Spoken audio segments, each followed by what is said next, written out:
tu as ça comparaison aïe mara bien m'a tenu compte que Lucien a vivant Carlito Azali n'a pas coufité on va tout aussi la mona ngeno ko yeba bien ça yeba likolo ba rebi amisi bazali Baptiste Bazali parce qu'il fallait à contextualiser le gazon ngaloba il est dit par rapport à sa génération pas mettre le mot au télémis affaire parce que là je ne vois pas d'habitude il fallait mettre là maintenant mon a te faire aller l'autre la terrain parce que dans stade de Martina arme mouro ya sika dynastie dynastie effacée par mon frère à prison parce que président le va falloir mettre la bana ya te elle ne m'a précité stade de Martina les aga ba buka moté parce qu'il fallait mettre la canne na mogo et me betagi il fallait suko pour nanga donc abouler d'abord spectacle là na oyana mais tu vas vérité na comment il va fabriquer ça en quoi c'est du permanent à la vrai à 45 ans 50 ans à quelle musique a bien affilé génération de la mille parce que musique n'a à peu près tout quand ça peut réflexion na texte je comprends non on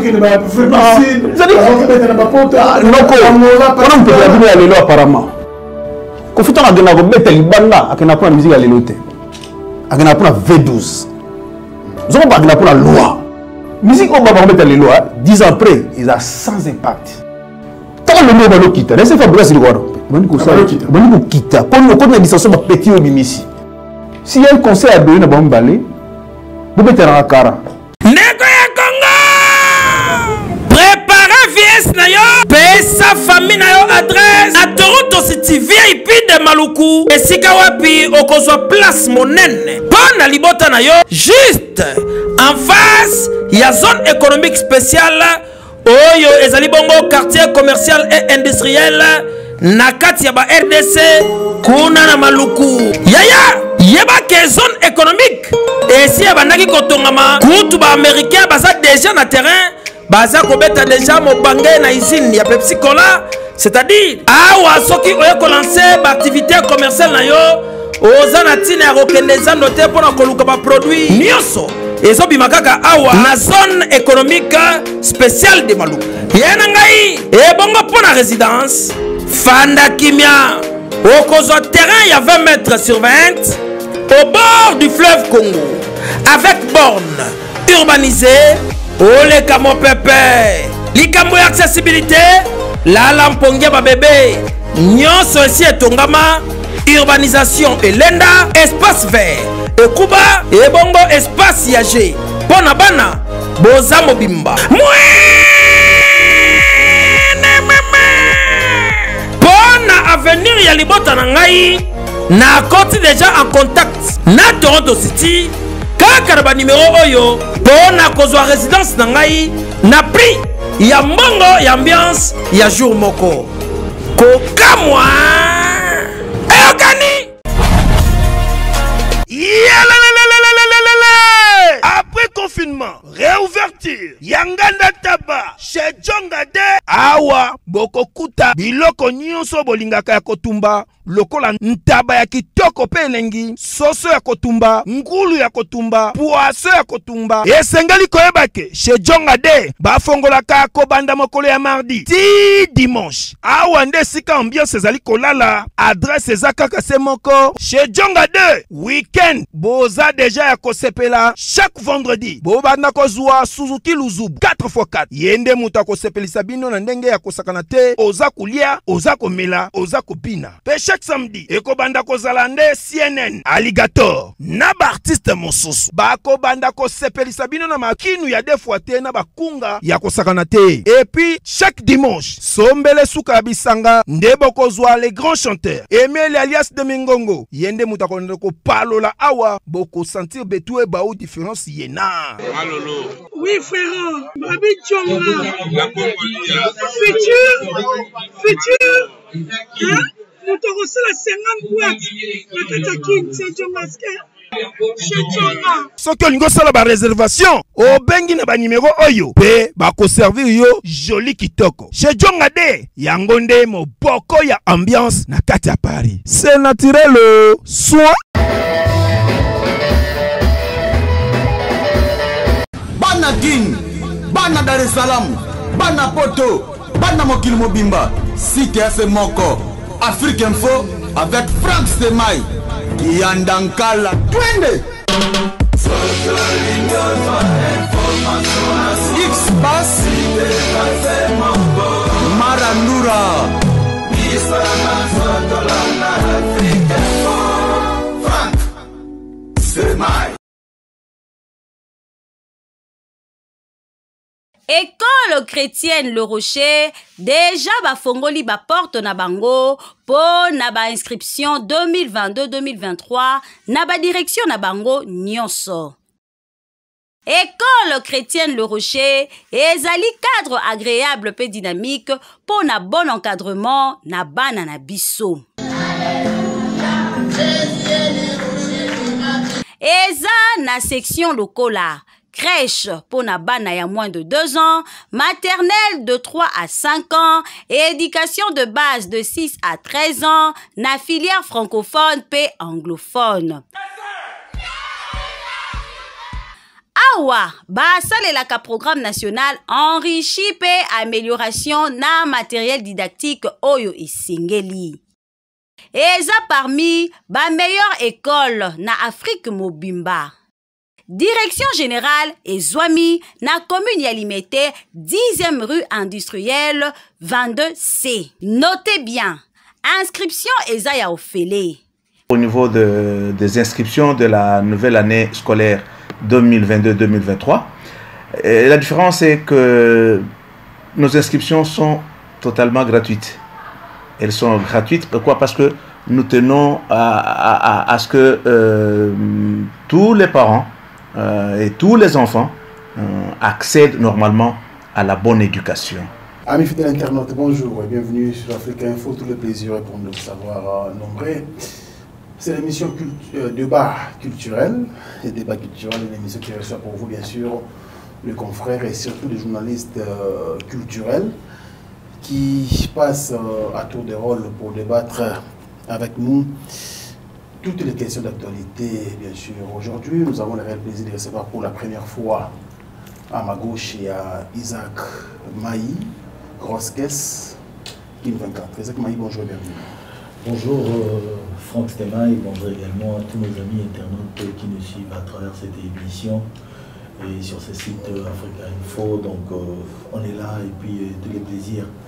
Et pour moi également de partager ces plateaux ensemble avec vous. Donc merci et pour l'invitation. Merci beaucoup Isaac Maï. À ma droite, c'est Jordache Diala. Donc Jordache Diala, patron directement d'Afrique Info. À ne pas confondre avec Africa Info. Il est sur ce plateau. C'est un média en ligne et bien sûr c'est la presse écrite. Jordache Diala, bonjour. Bonjour, c'était moi et Franck. Bienvenue. Merci, très content d'être pour la première fois sur le plateau d'Afrique Info. Je remercie tous les internautes, tous les lecteurs, tous les visualiseurs qui nous suivent en ce moment. Je pense que c'est une aubaine, plus qu'une opportunité pour moi de répondre aujourd'hui à votre invitation. Voilà. Merci beaucoup. Comment va la prospérité? La prospérité évolue très bien. C'est-à-dire ça, c'est Maison Mère. Voilà. C'est un journal, c'est le plus grand, un des plus grands quotidiens de la République démocratique du Congo. Voilà. Aujourd'hui, à la télévision, je vois sur Tintin. Petit à petit, d'ici là, vous aurez les signaux au vrai sens du mot. Là, nous sommes en essai technique. Okay. Voilà. Donc les choses évoluent, Dieu fait grâce. Bonne chance et bon. En tout cas, merci beaucoup. On est ensemble. Alors, on va commencer par... Il y a beaucoup de thèmes à développer dans le cadre de cette émission débat culturel. Mais commençons bien sûr par la page noire. L'émission bilingue, hein, ne vous en faites pas. Heureusement, on a des gars là. Mais commençons par la page noire. Il y a l'une des grandes figures emblématiques du théâtre congolais qui vient encore de nous quitter, c'est Mandita. Paix à son âme. On va commencer par Isaac Maï. Isaac Maï, vous connaissez la dame? Maman Dita. Oui, bien sûr. Maman Dita, une excellente actrice qui a fait le plaisir de beaucoup de gens à travers son art. Et puis aujourd'hui, voilà qu'elle nous quitte. Et nous ne pouvons que présenter nos sincères condoléances à la famille de l'illustre disparu, également au groupe Nzoï qui a perdu ses grands artistes. Et en tout cas, nous sommes de cœur avec toute cette famille. Et puis, paix à l'âme de Maman Dita. Je crois que ces œuvres vont encore rester. Mais ça va faire longtemps qu'on ne la voyait plus. Oui, d'autres personnes pensaient déjà qu'elle n'était plus pendant que Maman Dita était encore vivante. C'était les poids de l'âge. Ça aussi, c'est un problème. Bon, voilà qu'elle n'est plus avec nous. Donc, nous ne pouvons que compatir ensemble avec la famille. Et puis, paix à l'âme de Maman Dita. Maman Dita est partie, mais ses œuvres restent avec nous. Alors, Jodash Diala, un mot à dire par rapport à la disparition de Maman Dita? Oui, c'est une icône. C'est une icône du cinéma congolais. Parce que je voulais faire une différence entre le théâtre et le cinéma. Maman Dita n'était pas une actrice du théâtre. C'était une cinéaste. Parce que elle ne prestait pas dans une salle. Okay. Le théâtre, c'est dans une salle. Donc, moi, je pense qu'il faut l'appeler cinéaste. Voilà. Sur le plan artistique, beaucoup de souvenirs d'elle. C'est une de grandes dames du cinéma congolais qui nous a bercés à travers ses actions, ses pièces, ce rôle magnifique. Donc, c'est un regret, c'est une perte pour la grande famille culturelle congolaise, et puis en particulier les groupes Ndoi, mais aussi les groupes Salongo. Voilà, parce que tantôt elle faisait des crochets, des featuring, quoi. Voilà. Donc ça existait déjà à l'époque. Aujourd'hui on appelle ça un Ndonding, hein? Voilà, mais ça a été déjà à l'époque comme nous l'avons vécu. Donc une perte, comme je le disais tantôt. C'est que je souhaite qu'elle soit plairée de manière digne de son rang d'une grande actrice. Voilà, parce que souvent on a tendance à négliger les actrices ou les acteurs qui ont vécu. Voilà. Donc pensons vraiment à faire quelque chose. Comme ça, on verra de quelle manière l'État peut contribuer, y compris même la RTNC. Elle était agent de la RTNC. Voilà, il faut vraiment le souligner. Donc tout ça, ensemble, le Congo plaira son artiste. Surtout l'État congolais. Vraiment. Donc, bravo pour tout ce qu'elle a fait pour nous. Ok. Merci. Papa Kouedi, jusque-là n'est pas encore intérêt, Isaac Mali. Papa Kouedi également, en tout cas, une figure qui a vraiment fait la pluie et les beaux temps à la télévision. On se rappellera de beaucoup de ses œuvres et puis de ses prestations pendant que il était dans les groupes Salongo. Donc, une fois de plus, nous sommes en train de pleurer ces grands artistes qui... Bon, c'est vrai que la mort, c'est notre chemin à tous. Mais des fois, on déplore les conditions dans lesquelles nos artistes nous quittent. Et puis, demain après-demain, ça sera des pleurs. Et voilà, tel n'a pas assisté, tel n'est pas venu, tel n'est pas... Donc il faudrait vraiment essayer de réajuster toutes ces histoires-là, de sorte que, bon, quand un artiste meurt, c'est vrai que la mort, c'est naturel, mais qu'on ne se retrouve pas toujours à pleurnicher ou à pleurer, voilà que... Comment enterrer notre artiste, ça va faire combien de temps depuis qu'il est mort, on ne sait pas s'organiser, comment l'enterrer, comment... Donc, tous ces problèmes-là, il faudrait vraiment qu'on revoie cela, et puis surtout les œuvres des artistes, en tout cas, c'est vraiment important que les artistes bénéficient des rémunérations de leur travail. Ça va leur permettre à ce que facilement, quand un artiste n'est plus, et puis on essaye de voir comment est-ce qu'on va face à la piraterie, c'est compliqué. Oui, c'est compliqué, mais les autres aujourd'hui ont essayé de faire quand même quelque chose. Hein. Parce que c'est vrai, s'il faudrait compter seulement sur ça, bon, moi aussi je comprends que la plupart de nos artistes sont restés un tout petit peu... Permettez-moi les termes archaïques, ils voient les choses seulement comme c'était dans les temps passés, mais aujourd'hui beaucoup de choses ont évolué. Il y a des plateformes aujourd'hui qui vendent des œuvres des artistes, des comédiens, qui se retrouvent comme ça, parce que c'est vrai qu'aujourd'hui, même dans la communauté congolaise, il n'y a pas un engouement qui dépasse les arts dramatiques, parce qu'on le voit au fil des jours. Et la partie c'est le second de ma botami les lobby parce qu'il y a un vent qui a soufflé ces derniers temps qui fait que nos artistes, comédiens, cinéastes et consorts Aujourd'hui, ils sont annulés, ils sont aimés. Mais comment canaliser tout cela pour que vous puissiez vous retrouver après avoir fait des œuvres qui laissent à désirer? Bon, ça c'est un sujet qu'on pourra peut-être évoquer. Je vous laisse un peu le temps, Isaac Maï. Du Camborobi, il y a succès. Artiste Bandi Lelo, Botami, succès Bandi, tout ça. Est-ce qu'il faut se limiter à succès? Est-ce que l'artiste est vraiment bondé là pendant que l'État congolais a ici que non politique culturelle égalité, vous condamnez qui? L'État ou les artistes? L'État a une part et les artistes également, parce que c'est vrai que chacun de nous est capable de œuvre parce que l'État a fongola chanwana moto. Lorsque tu t'organises, il n'y aura personne qui va venir derrière toi pour courir pour le non à s'organiser. On a vu il y a de cela quelques temps, groupe Nabiso, il y a théâtre consort ou il y a cinéma, et ça là mondenge. Mais mon garçon mo calé bayaka avec ça la révolution la carte va santaka que mon makambo ko kende mukolo papa nani Simba nani Elombe ayaka na makanisi on sentait que comme le cinéma il faut que les gens apportent quelque chose.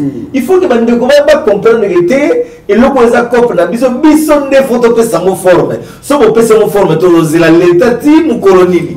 Au risque de faire des gens qui chacun n'a point naïe aïe bagenote copo les accompes nanga na mega il y a des amis qui font également l'internet. Mais Franck Stemai à mon été faut na ça moi cadre moi studio moi nini au tcheli yango maïle c'est comme eux aussi il faut faire battre maïle na musoro ba do sala et qu'on rapporte les bango ko pesa quelque chose ceux qui batika les gars que non de tous l'état congolais et aux anzolé nanzolé ouais pratiquement 4 minutes dans l'antenne. Alors Jordan Diala le papa ko dia Koufi membre c'est pas non pour aucun côté moko boya ba Sokoda kuna et pas qui administrateur na Sokoda. J'étais avec Chaka Congo ici, l'obé ipsema que non. En tout cas papa Kouedi muto senga mbongo na mokonzi la bureau moko mokonzi quelque part parce que ba obsèque papa Kouedi ils ont pris en charge par l'État congolais. Mais est-ce que l'État congolais ça va prendre konda bibembe ou bien il faut pas faire en sorte que l'artiste au bazo kufa si manabango bano bazotikala famille la bango zotikala bango na rambi papa sosala musala et voilà bilembo yango yo bandako et comme ça. D'abord je voulais avant tout réagir par rapport à l'introduction à Ndegonanga Isaac Maï avant qu'il kamutali piraterie. Aujourd'hui la piraterie, j'ai toujours souligné, profite aux artistes sur 2 points. D'accord. Sur l'aspect promotion et puis sur l'aspect droit d'auteur, qui malheureusement ne peut bien canaliser dans le Congo. Pourquoi je dis ça? Artiste aussi œuvre na yo. Le moment où on a victoire, la pirater CD. Le moment où on est na bar moko boy o pesa bango CD soit dire ba somba pété mais on par téléphone. Ils ont ça battu bien na bar. Mais yo condamné bango ba pirater le konangai. Mais Sokoda fallait aya asenga droit. Mais est-ce que Mozart a filé na Sokoda? Té. Là c'est un problème. Ba to condamné fait Sokoda na aspect wana. Mais Sokoda ça bango yo le ko a filé pas na ngate na pesa yo le côté. Na wema na yoti. Donc artiste c'est une œuvre. Et ça le ko là tant ba pirater yango ko ba interpréter yango. Et ça va tourner moi là. Nzima papa mba beta na matanga mo quelque part orchestre mo yego interpréter yango. Mais non. Sokoda mbaroya orchestre on a pas ça droit. Droit voisin. Oui, droit d'interprétation. OK. Vous comprenez? Parce que droit de voisin ça droit d'accompagnement. Sikoyo biso na niveau ya Congo, to me revoir ba loi na biso pour que les artistes se retrouvent. Là, je voulais vraiment épingler cet aspect. Parce qu'on en a piraterie. Ok, non, ça profite aussi aux artistes.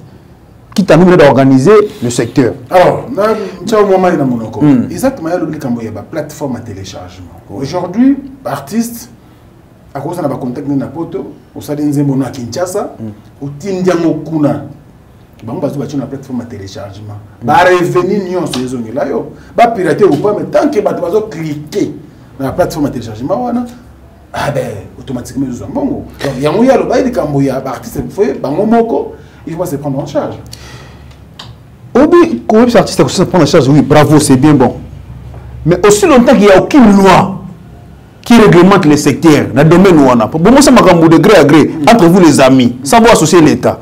Mais je vous dis, comme Amélie aucun parquet. Mais au départ, on s'est dit l'État. Il y en a 5 raisons. Dès le départ, pour qu'il y ait bien, il faut que nous ayons un Sokoda. Parce que nous avons que l'unique société dans le temps au Congo, l'État est bien. Il y a deux. Quand on a mentionné Zali, texte et Ali, mais c'est la photo réactualisée, ça mise à jour. Parce que ce qu'on a fonctionné sur base, il y a la loi en 1985. Vous comprenez? Or, l'homme qui a évolué, il a changé. Streaming, on a mis la bravo. Mais beaucoup plus, ça ne profite pas aux artistes. C'est beaucoup plus dans le bateau avec ça là qui est comme Akuna. Ben ça a une vérité. Tout la sincère aujourd'hui. On a acheté 1 million, non, en réalité, on a 1 million. Même si tu dis que $1 l'internet, on a 1 million. Si c'était le cas, nous on a le Congo, bien affilé, hérité Watanabe. Mais les gars, vous comprenez? Parce qu'en Afrique, le Congo, c'est les États-Unis à la musique. Nous avons ça ôté. Mais les artistes sont pauvres parce qu'il y a un problème de loi. Il y en a 5 même des députés de Bisso, autour du Parlement. C'est-à-dire, pas me conseiller l'effort. À chaque fois que il y a politique culturelle, donc, je la Kati déjà. J'ai eu la grâce de participer à un confectionnement, il y a projet, il y a politique culturelle dans le Congo, tout le monde et tout. Mais malheureusement, dans le Congo, la culture n'a jamais été une priorité. La culture, alors que c'est l'identité. Parce que la culture, c'est la musique, c'est la comédie, c'est la plastique, non. C'est d'abord l'homme. Vous comprenez? Si l'instituteur congolais, le député, c'est la remontée. Pour la priorité, c'est l'économie, priorité, c'est le sport, priorité, c'est la guerre à Est. Bon, peu importe. Guerre à Est. Aujourd'hui, tout le monde pense que la Congo est la guerre. Avec la Congo, c'est que tu peux vivre normal. Vous comprenez? Donc, il y a une erreur aussi au niveau, il y a Parlement. Donc, si on peut vraiment aider les artistes à légiférer les textes de manière à ce que les artistes se retrouvent, c'est possible. Dans une occasion, on a interpellé le député Misato. On va dire la culture, on va dire la culture. Demain, on passe. Ados Nomasi, et puis on a vu la personne Funa Orani, Paul Valenza. Banda Bakota Kuna, c'est-à-dire culture est tali bangoti. Est-ce que Balobaka, tout Balobaka, il faut vérifier? C'est une monoté. Il faut que on ne peut pas s'y cabouer. Oh non, projet de loi sur statut d'artiste. Et les gars, waouh! On a vérifié au niveau bureau. C'est difficile de faire l'ordre du jour, on va débattre sur ça parce que les priorités sont ailleurs. Oh! Mes confrères, tout le monde a l'Union africaine, RDC, Fatih président de l'Union africaine, Temela qui consacré la culture. Mais c'était l'occasion, tout le monde s'est la culture dans le biso. Parce que c'est pas le bon. Mais tout le monde saisit l'opportunité en a été. Pourquoi? Parce que la culture n'intéresse pas les dirigeants. Mais un centre panafricain culturel ici, là, peut-être, en face, il y a... En face, il y a pas du peuple. Peut-être. Mon frère, dans ce peuple, j'étais parmi les journalistes congolais qui ont Chine pour le dossier. D'accord. Parce que nous, nous avons Nazala, nous avons Bidjan, nous avons tout, tout ce peu là. Mais le problème est au niveau de la gestion. Le problème est comment faire pour que les artistes se retrouvent dans la affaire. Pour respecter les appels. Oui. Donc, ceux qui vont aussi loiter, partir de la bête Azurien. Non, on a mis ce artiste va utiliser comme le fil de joie, les prostituées. C'est-à-dire, le monde va boire au leki, le bus dans le Luka, je m'en fous, mais la télé, l'art n'a pas. Au moins, ton campagne électorale est artiste. Malheureusement. Donc, si tu continues à Némoana, vous verrez que rien ne va changer. Tu as évoqué tout à l'heure comme Italie, Kouedi. Aujourd'hui, Kouedi, vous avez, bon, entre guillemets, prise en charge obsèque par l'État congolais. Mais à combien de pourcents? Voici les à 100%. Je ne pense pas. Quand cela n'est tellement bon, bon, ça bon. Mais il y a des gens qui ont balia. Des personnes qui ont fait des dossiers de FAO. Et ils ont les sous. Ils ont dossier qui n'a fonctionné. Donc, si l'État congolais est bon, là, Jérôme sait en sorte que des dérapage à la tête, ils battent et ils appellent bien. Je fais pas partie du comité, mais éviter qui sont réellement dans les comités, mais jusque-là, Tcharakon Gazali Nakati, hein? Tout à l'heure, l'aspect victoire, place des artistes. C'est bien bon. Mais tout ça en sorte que Venabiso Kwedi, on a dit grand, allez là, bien. Tout bon, il m'a détournement balar. N'est-ce pas un de FAO? Era mot déjà. Donc tout ça là qui m'a cambré les gars bien, via la honoré parce que c'est le boulot en Boko. Donc, ils ont mérité un hommage national. Donc c'est un peu ça, et comme on a insisté dans le mot. Donc pour chuter, il y a culture dans le Congo, État numéro 1 en Mboka. Le président Yemoko. On a quitté dans le mandat en tant que président de l'Union africaine à récupérer un mot. C'est-à-dire, à Silisi, mandat na lobby, si c'est en 2028, si c'est en 2023, tu habites, mais au moins, moi je considère qu'il peut aller encore très loin, si vraiment il le veut, mais à condition que bon, ça c'était la culture. Qu'on peut un musicien, on a cousu, ça disque, c'est pas ça. C'est pas ça. Nous avons le fonds de promotion culturelle. On va avoir un mongo, c'est-à-dire, on a déjà l'État. Fonds on est l'art. Merci beaucoup, Jordan Chidiala. Alors, Isaac Maï, après la page noire, on va basculer, bien sûr, il y a d'autres thèmes à développer dans cette émission. Il y a des annonces de concerts au Stade des Martyrs.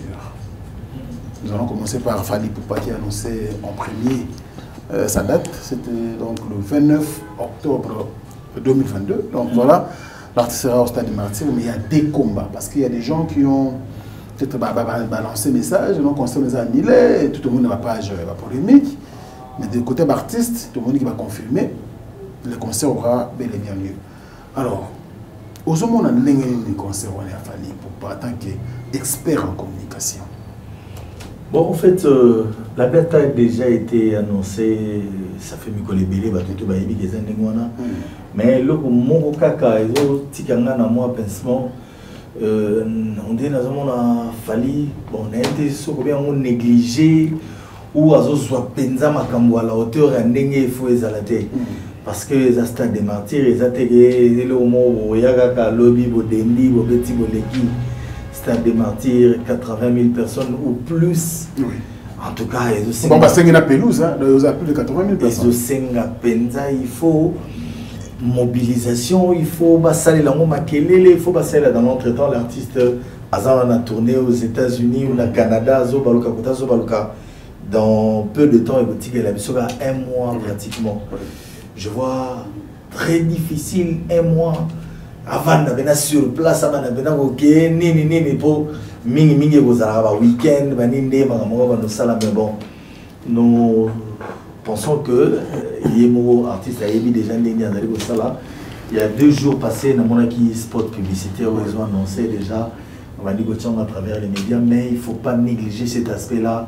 Il faudrait que l'artiste, les artistes, même pas seulement fallait pour pas pouler surtout les loba kota pena boki la nenge zalaka basala makambo ego permettre de motiver parce que ba concert ya ndingo les zalaka ba concert te mutala mwiko te na oyaka le 29 aye le 29 te il faut rappeler ouais et puis surtout que les concerts gratuités les concerts payants pour au compter na nombre de bateaux ba oya o ba goza bazaba warrior mais tant toujours on va la l'arte autant toujours on va se réserve en bon côté mais c'est à moindre coût 2000 francs. Tout le monde a un match dans le stade des martyrs, vraiment 2000 francs. On va dire que avant de venir à cause de la gare, moins de 10 pas 2 millions d'euros. On 2 millions d'euros. Machine qui est dans le côté de jour on peut comme on a payé 2 millions d'euros. Donc, la communication. Ouais, il faudrait vraiment que Bacha Makele les belés, compte à peine beaucoup les mobiliser pour que jour wana concert a vraiment en tout cas réussi et puis Batubaya quoi. Parce que le problème d'un biso na Congo et de la vrai artiste moi en Oloba. Quand on joue au stade des Martyrs, ils ont un cap pour un spectacle été. Et là où elle est bossée, Batubaya. So Batubaya, après au baxi spectacle, pour la garde de discussion, et vous allez dire, ah, concert, on va le gagner. Concert, parce que ça va bêter qui te connaît, les gens vont pas te ah, concert, vous allez filer. Pourtant, ça va bêter dans mon spectacle qui te connaît. Mais Batubaya, va qu'il essaie de filer. Donc, il faudrait compter sur cet aspect-là. Il y a Batubaya, vous allez dans le stade. Et puis, il fallait représenter mon Coloana. Donc, toujours c'est vraiment vraiment. Alors tourner na héros américaine. Aux on a quand même, aux a la branché. Aux on a à boire et à manger là dedans.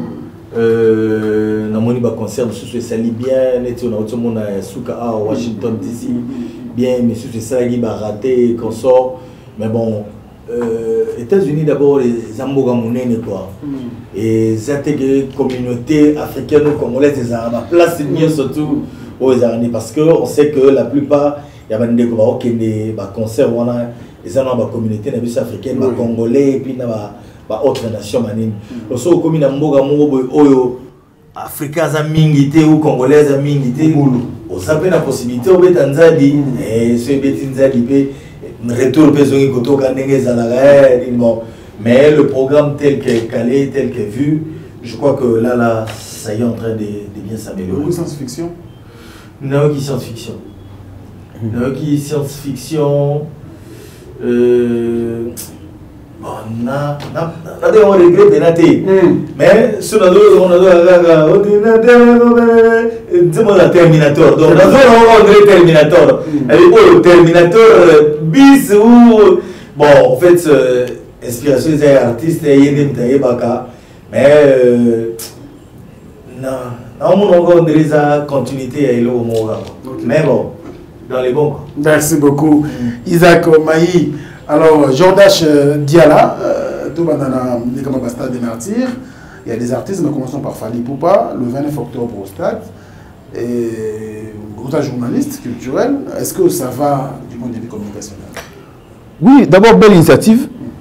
Bravo à l'artiste parce qu'il a osé. Voilà, ils ont dit ma famille, blague était. Ça dit, attends, encore martyr, mais c'est vraiment qui bloqué côté pour blague était. Vous êtes mon avis à l'occasion, pour étonner, pour musicien. Donc, il est en bien. Mais nous, comme on a une artiste de la musique comme art de faire le plein. D'accord. Ça, vous faites le plein, ça dit, étonne, vous avez d'accord avec Isaac Maïné? À peu près quoi, ça dit, musique, ça dit, ah, spectacle. C'est oui. Ouais. Et tout le monde il veut tourner. C'est vrai. Ils appellent ça dit devoir à domicile. Parce qu'il fallait mettre la canne dans le mogo ou le betagi. Ok. Vous comprenez?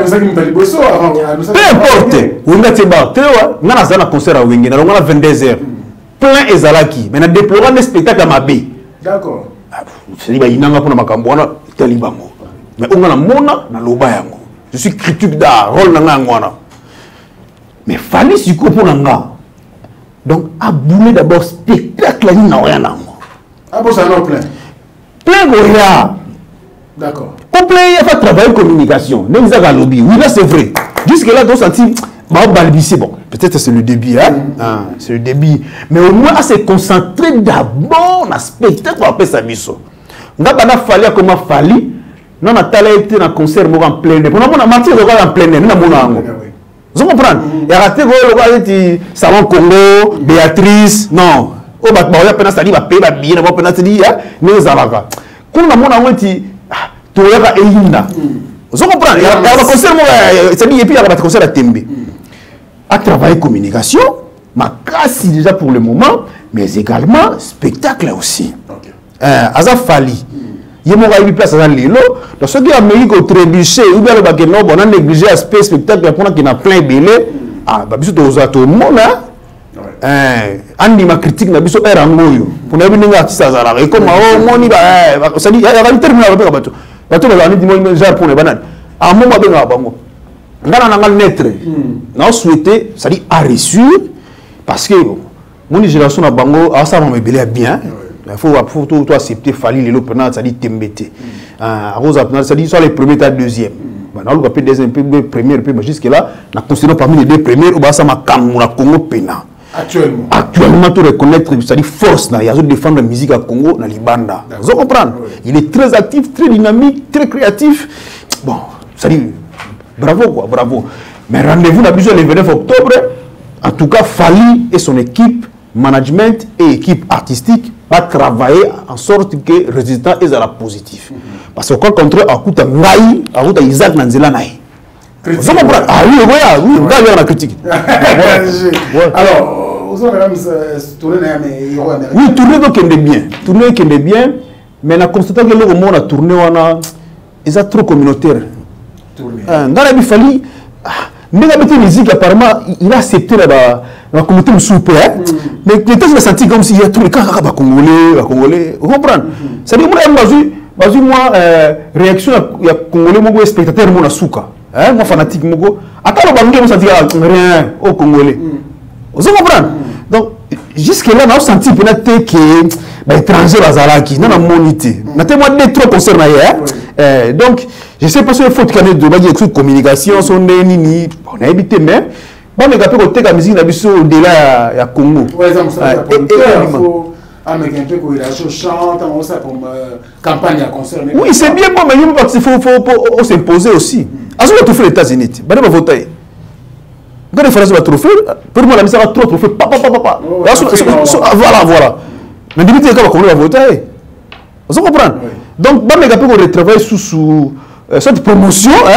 voilà na milieu ba kolomboka et ça peut bien tout ce qu'on a Congo mais côté spectacle qui n'en vient on sentit que moi communion zali entre artistes na public voilà quoi de ce côté bon pas beaucoup trop il y a beaucoup critiquer mais toi encourager parce que il y a qui yazo causer quoi bravo science fiction science fiction on est comme mon ça au niveau na zuba appel à batu on vous dit clip porno. Clip porno, c'est pornographie. Voilà, on est là. Pornographie.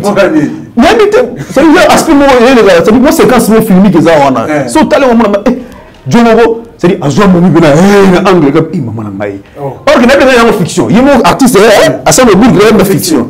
Mais pas bon toi na Congo n'habite pas Congo là idiot.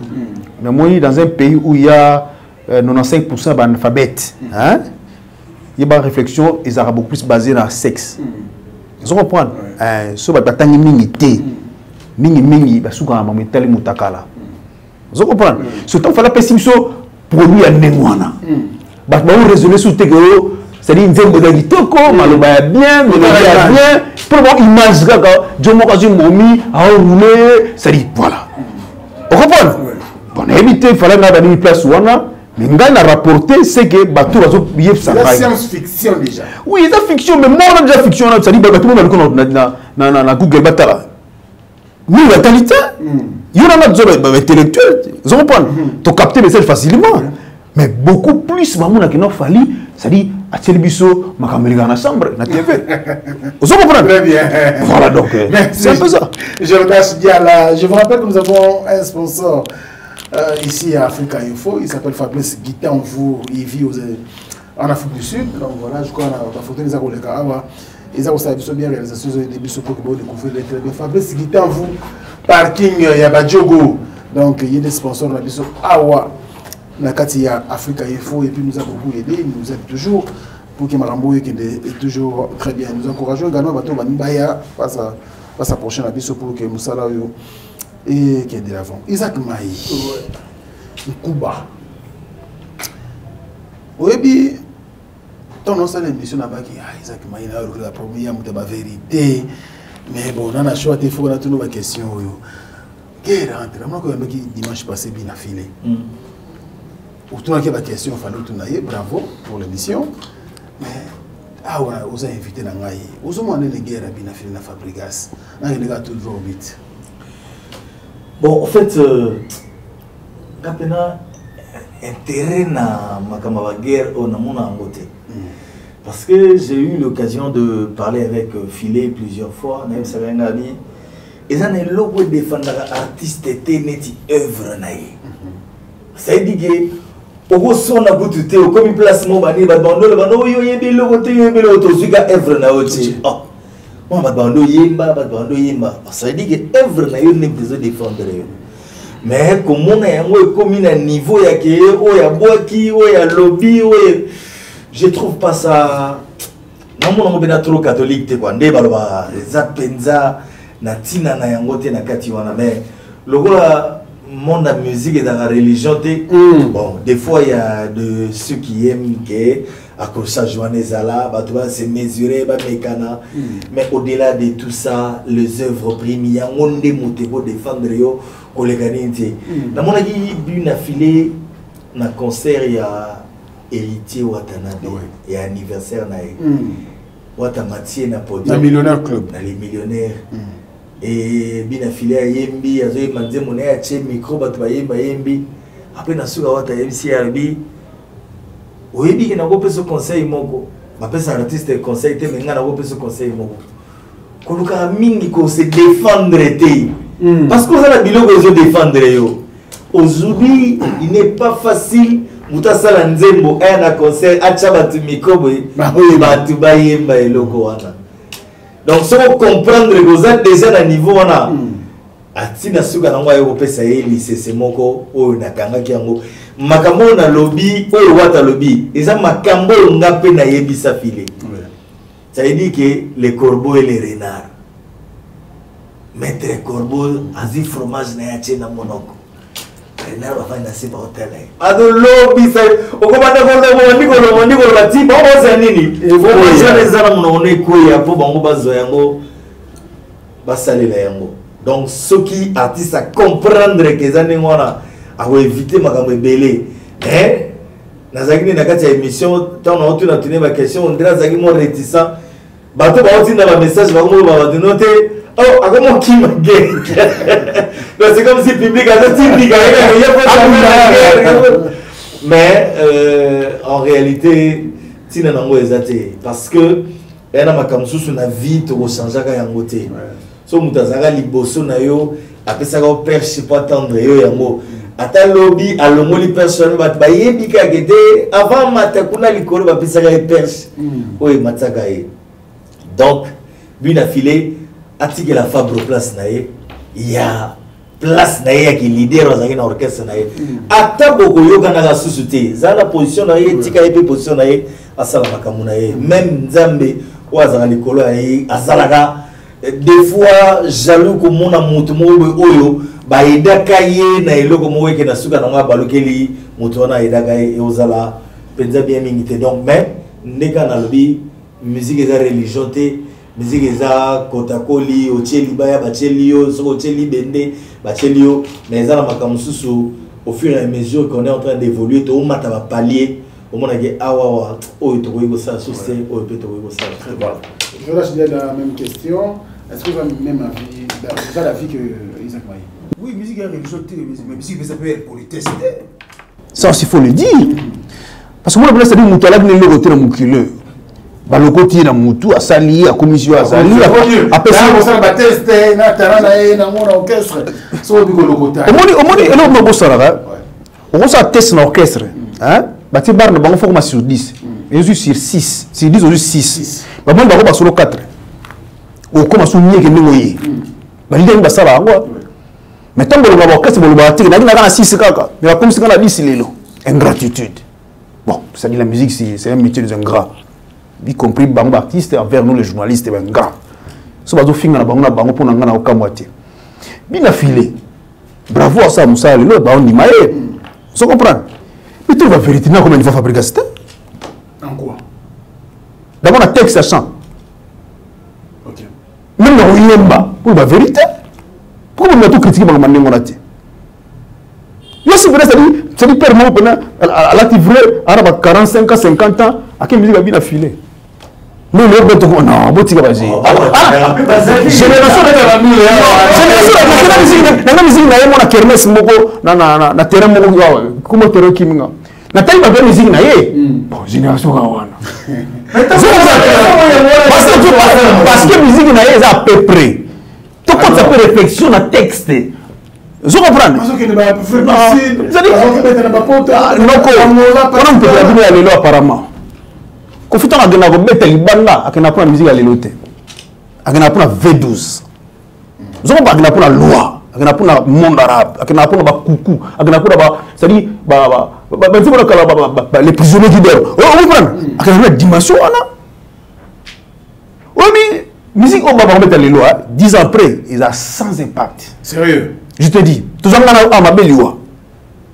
Moi, c'est contenter la quoi on a les lois.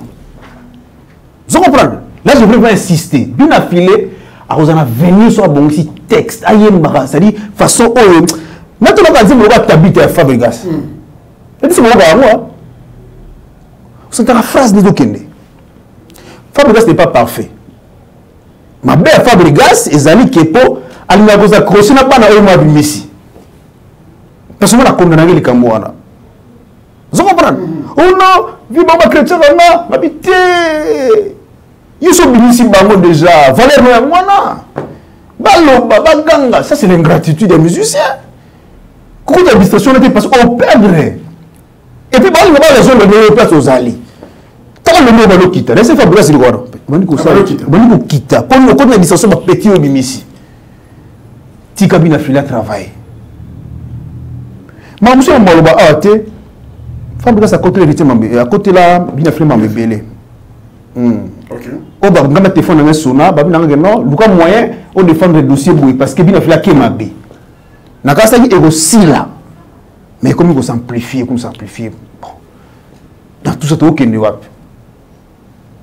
Et puis ça profite à qui réellement? Pour me soigner, pour me financer, pour te disque. Non. Donc aujourd'hui, s'il y a un conseil à donner dans Balé, vous mettez dans la cara. Et vous qui faites ça, tout travail. Il sait quand on le voit bien, il n'y a pas autre chose que l'œuvre pour défendre un artiste. Fabrice a dit le mot que ça c'est pas. Même je dis la salle avec le ballon choumi. Pour le petit moi non. Sans impact. Oh nous quoi. Ça m'a dit Yamado. Non moi non. 3 millions de vies. Ah non c'est ça le mal à Congolais. Millions de vies attachées des robots. Il y a des fictifs personnes. On va construire le niveau on a. Donc ça va être vérité que l'internet dit mais ça maka qui est sponsorisé par nanga mais bateau de travail un seul pour la limite va attention 1000 les restes on les sponsoring des vaccins là pour la boostagi qualité de travail on a fait ça à perdre à quitter mais faut comprendre moi j'ai monsieur Yamadou qui maquillé non ah donc force elle va petit voilà elle va musicien non mais qui peut ça comme quelque chose ah voilà on se va remplacer Bakina qui va travailler le gars va bien affiler. Aussi, on va commenter le bien affilé, bien affilé par nous, non, bon, on a les kiyos, on a danger, tout ça. C'est là où il y a le problème. Mais quand on va Michel bien affilé, par exemple, l'artiste aussi. Michel Moutaraté, c'est-à-dire, il n'y a aucune école de formation. Michel Angaya a formé, et ils ont raté. Non. C'est ça le problème. Non. Oui, on les a un plus dans l'OEA qui n'ont déjà. Parce que nous avons nul à être un orchestre. Et nous avons la tête, Simba. Baguette. Non, au Charleston, au caisse claire. Yo mo de faire on a parlé na yo. Vous comprenez? Tant que ya, vous on a capacité. Déjà un plus c'est tout accélérer. Mais na deux on a nous ko ko niété ko ignorer. C'est là où il y a le problème de musique congolaise. Ignorance d'ingratitude. C'est pas dans ma bé quoi. Vous comprenez? Merci beaucoup Jordache Diala. Les ambassadeurs, tout ça, là, moi, et puis ça, là, tout le monde, l'ambassade, tout sont dans le 25 décembre. Oui, bon, il y a quand même un petit stade, un stade dans la maison mère, le il y a un stade, on va venir à Wenge, un concert de réconciliation, mais il y a un lobby, il faut tomber là, exactement, il est le 25 décembre. Bon. Quand Dial a dit tout à l'heure que bravo, artiste a osé, mais moi je n'avais pas trouvé l'opportunité si cohérente. Héritier Watanabe à Chalibayana, un stade de Martin. Mais en tout cas, pour moi, je n'avais pas trouvé que le moment était opportun. On a héritier, ami Pessanano, Tamoro le Sus, parce que aujourd'hui, il a un album sur le marché qui est en train de faire rage. Oui, cela ne veut pas dire qu'automatiquement il faut cannabis à stade de maturité. C'est-à-dire qu'il faut prendre du temps. Héritier a ôté qu'aux à la maison mère. Héritier a longué maison mère. A bandi carrière naé, zaki a dans des si, zaki bazo potana nous, na ba vie naé, ou razo pesate, ado fongolate koto les kanga. Mais aujourd'hui on a senti que l'émission est devenue aimée. Le corps a commis aimé, parce que mon temps a maximisé mon sala oyo maintenant. Ndenge to bandaki na retirade à place ezalaki nande to oyo kokoma mi 11 000 démons ce qui a bâti sur ce logo mo likolo oyo kozala super plus il y avait les gars 11 000 démons. Moi en tout cas je vais lui donner toutes les chances dans le baganote héritier watana mais si en tout cas tu peux foncer et puis ok et vous ça va bien. C'est trop tôt. En tout cas pour moi j'ai trouvé que c'est trop tôt. Pour moi j'ai trouvé que c'était trop tôt, mais bon comme il a osé. Peut-être qu'il peut rater une première et puis se rattraper en une deuxième. Peut-être que ça peut être aussi une réussite pour une première pour quelqu'un qui est dans le bosso. Mais, à vrai dire, je vais trouver que c'était un peu trop tôt pour Héritier. Héritier Fabregas, accrochage, voilà. On a habité aujourd'hui, ça peut foutre qui quand on a une question.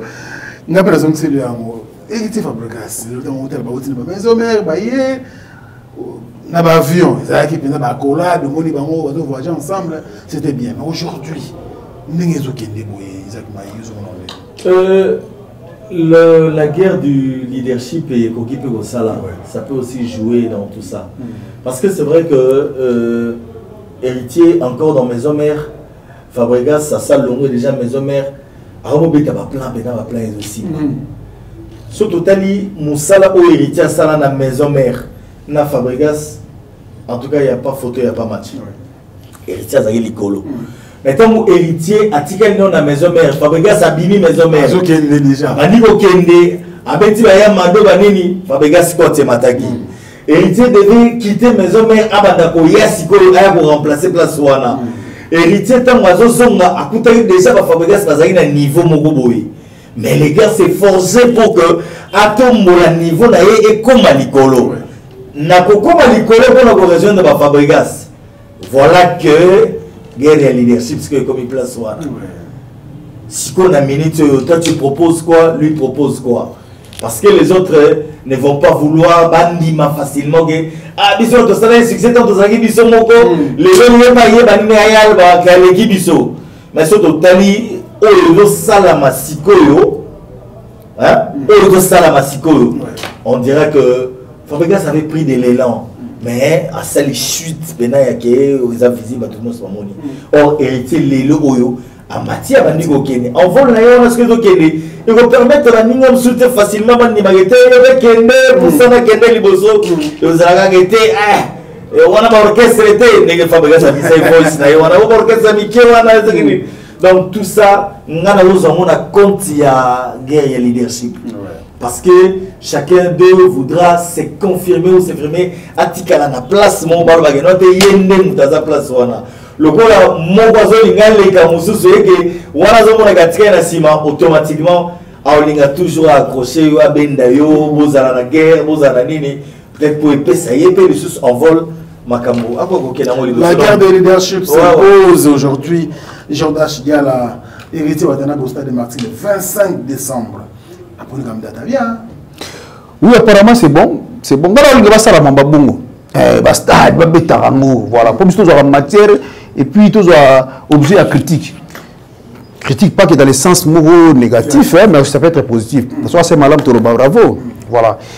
Maintenant, il y a 2 ans passés, Joka Kabengele, c'est-à-dire vient à Bisso, il y a la chronique musicale, avec un dossier pour héritier, il y a un stade 20 mai.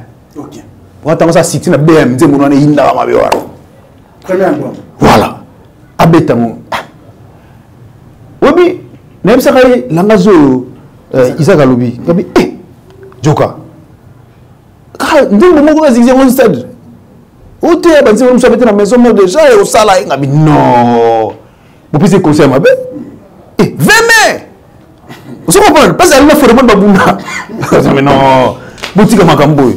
Vous avez temps à travailler, à comment on va œuvre, c'est-à-dire au salarié, héritier à Guri, à Télémi, là maintenant vous avez la main. Mais aujourd'hui, actualité Zomi, à Ngabeta martyr. Bon, c'est le vent, il y a génération. À Beta raté. D'accord. À Beta raté. Aujourd'hui, c'est le vent à génération. Tout le monde a mis à l'Axangapé dans le coquille. Vous comprenez? C'est bien. En cadre, il y a émulation, en cadre, il y a concurrence loyale, en tout cas. Pour Nangaï, à Betango, vous comprenez? Mais, à Bandango, il y a bien. À ça, on va faire un wingete. Parce que héritier, il y a un belleté. D'accord. Vous comprenez? Et puis, même si les alliés ont 10, ils kangapé, ils allaient kangapé. D'accord. Donc, ce qu'il faut, héritier, à ça l'effort, à travailler pour que rendez-vous à stade ou à lobby et répondre à l'attente d'un biseau observateur averti. Vous comprenez? Oui. Et puis, dans ce cas, avec un y a stade de martyr. Ce qui a rolinga, à ça même pas koko ya wengi baya. Bravo. Parce que, bango autrement cadre. Vous comprenez? C'est-à-dire, il y a fondation, il y a clan wenge. D'accord. Il fallait qu'on s'est à Wenge, ça va boti. Tant que les 30 juin, ça va monter. Mais pour héritier, malgré oui, et tant que on a spectacle ma bête, nous on a plein, non on a spectacle d'abord. On a motivé mon erreur. Bah aussi bah qui s'y passe à plein ma musique ma bête. Vous comprenez? Conséquence, bah ils vont aller au Legabiso, bah Nigeria va au Legabiso. Ouais. Vous comprenez? Pour lui, on a plein de... Bah, stade d'été, Jordan. Bah, mais d'accord. Non. En fait, Nigérien, Mogo, ou à stade à 80 000 places net, ou au monde en mode. Ngana là na Sénégal en 2016. Na parti na concert ya Youssou na stade. Dégâts. Mais là, vous le baillez à monter. Salut, tout le monde. Salut, de base. Bravo à lui, il est dans le lobby. Ah, mais oui. Mais on a gâté que dans le stade, mais on a fait travail artistique. Mais en fait, on ne refuse pas. Mais on a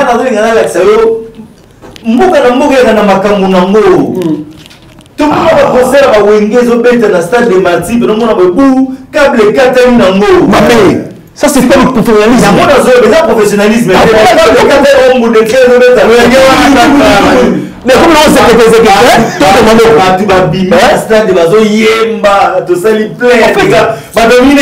Ça c'est le fanatisme. Tu es un mélomane. Peut-être que la musique, il faut pas Zéla basa la spectacle mogo ya salle ya nini. Oui par exemple. Pour ça bon spectacle ça va la salle vraiment. C'est trop ça non là que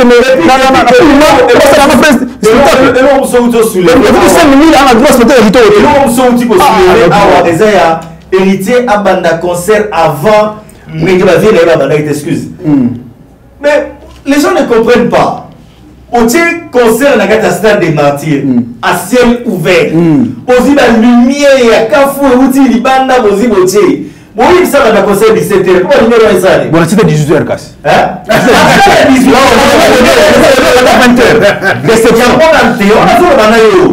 Même ceux qui fallait à Robeta. Les gens doivent attendre ce concert-là à Boutou. On a moins été. Parce que lumière, il faut. Comment la fiche dans le concert est à 20h? Non. La communication dans ça est à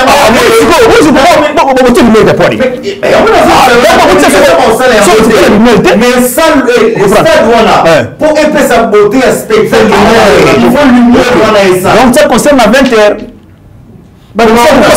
Pourquoi ça m'a tiré 15h dans la 20 à stade?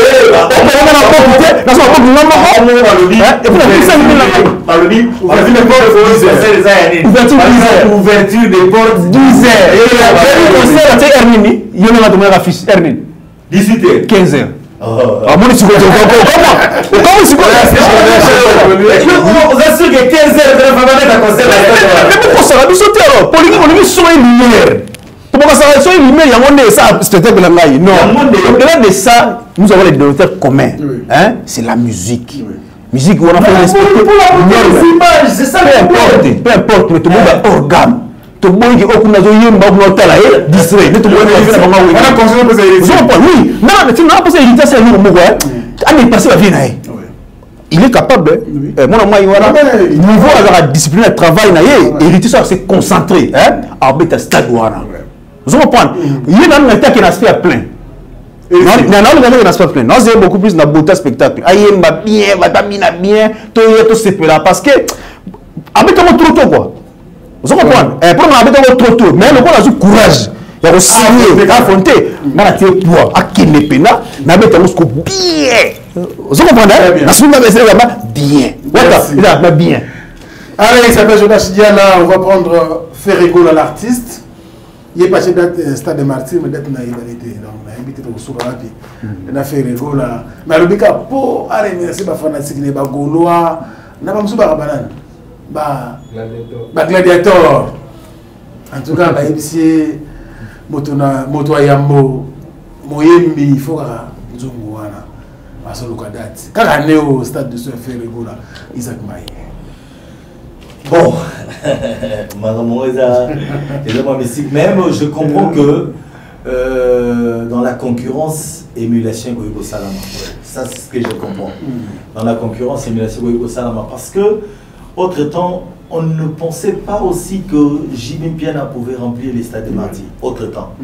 Mais parce qu'il y avait un certain Ouera qui était là, et que concurrence wana ya kiwera na jibe bata jibe fallait que bala qui ça batia wera que depuis ça met hôtel ça stade ya mwana pe sala ndengona et ça la émulation qui est ndengona si Ferré pouvait utiliser cet aspect des choses pour que na epé ndengona et ko yipe kozala porte bonheur pour naie mais je vois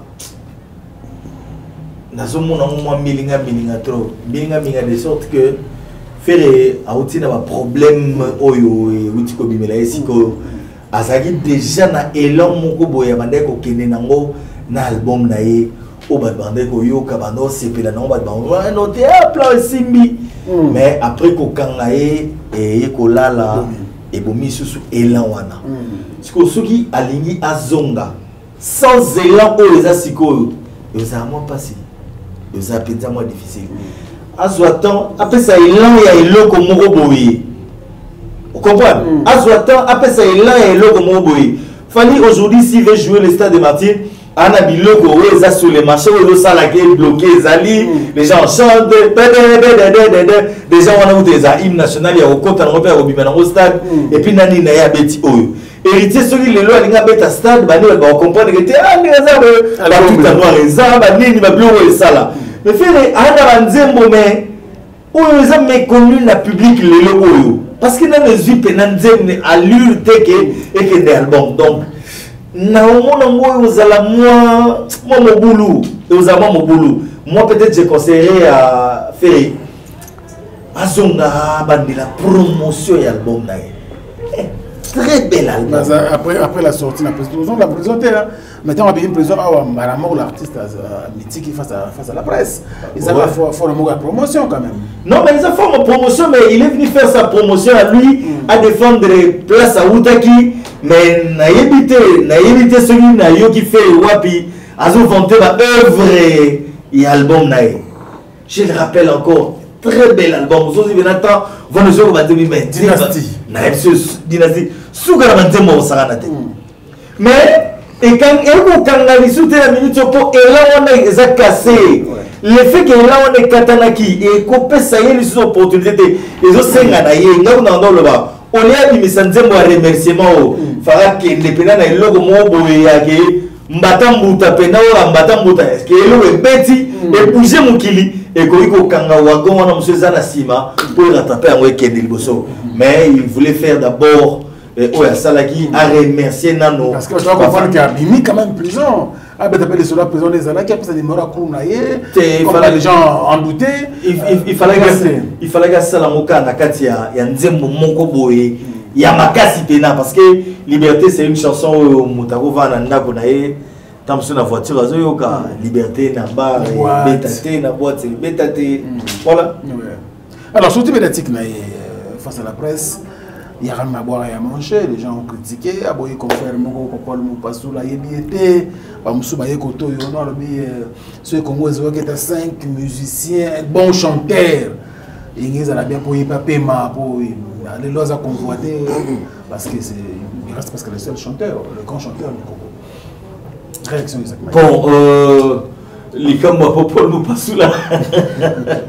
Ngamo sexy ngalo sexy na moni na réseaux sociaux banini bache ah papa c'est la moni bache libanga moi boagi na kati banini bon ndega na bi moni monde na musique comment lelo mo boké na mona ndega normal mo mati zampeka kiti zampeka bon so sengi bandi mabandi mi sengi baboya donc musique comment OK na monde ngwana mais bon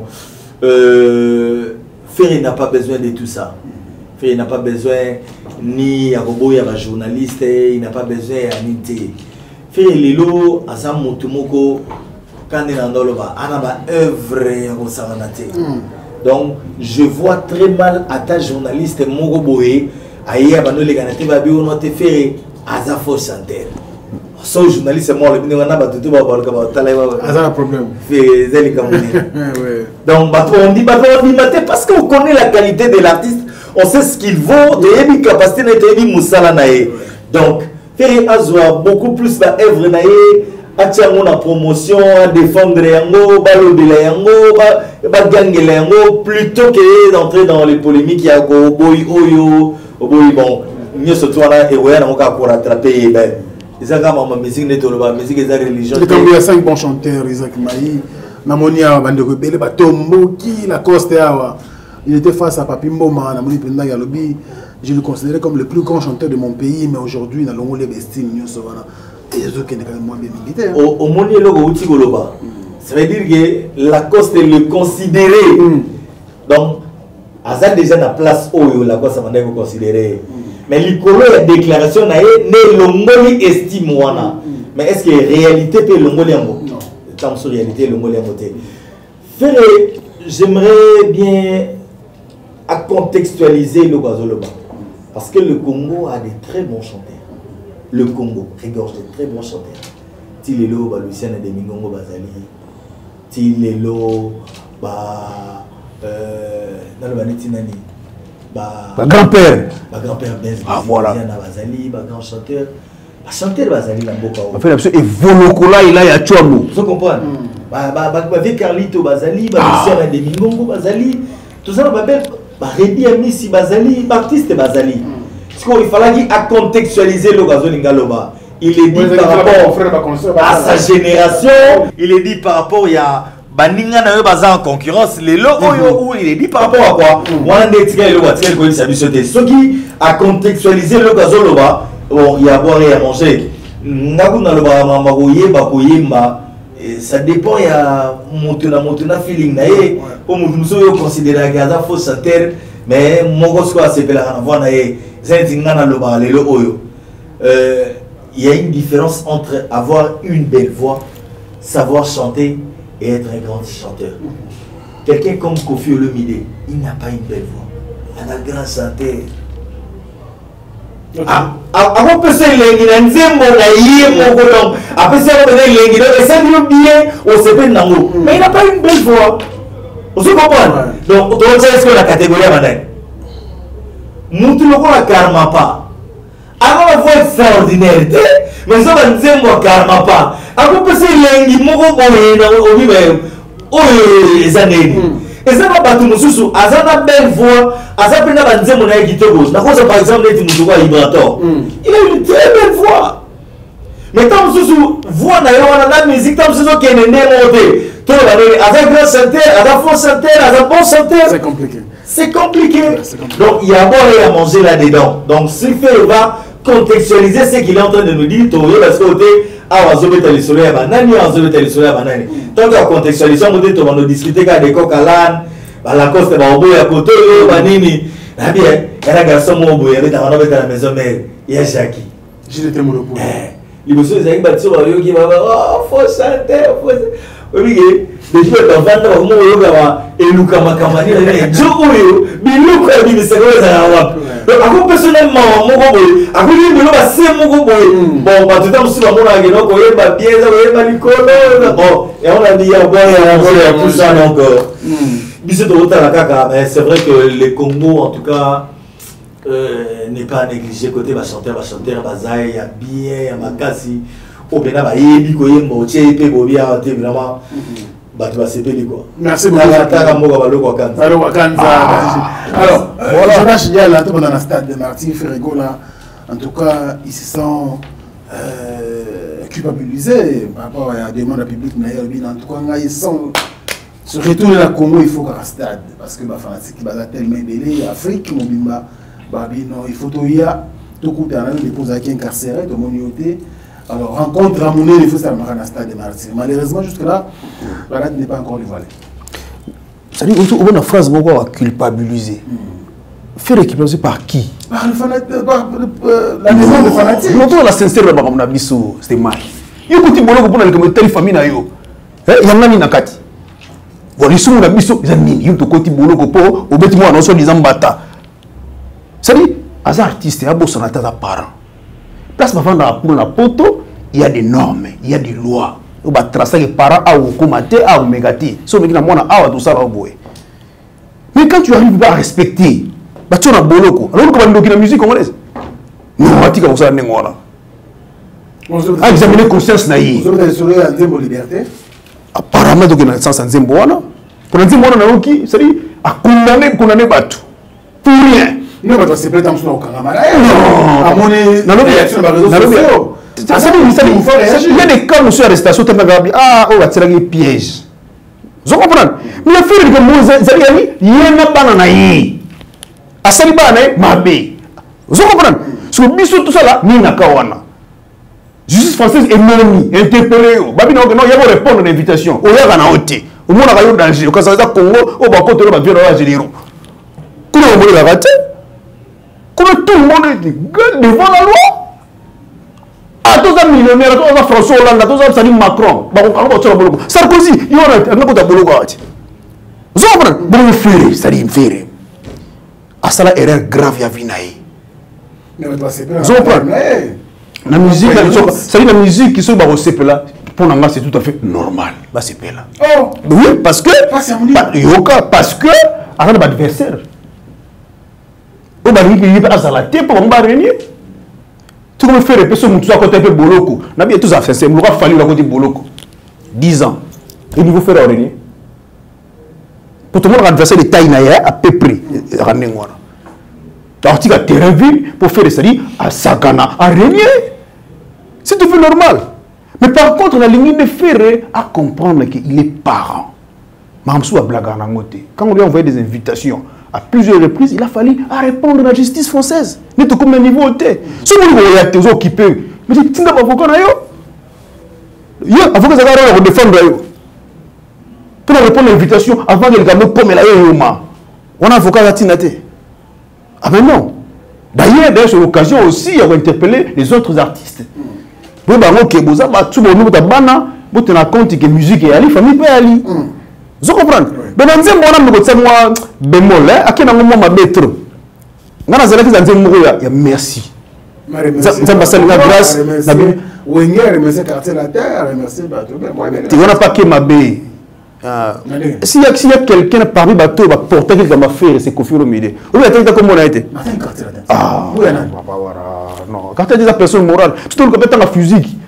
Alors, je vais ça là, mais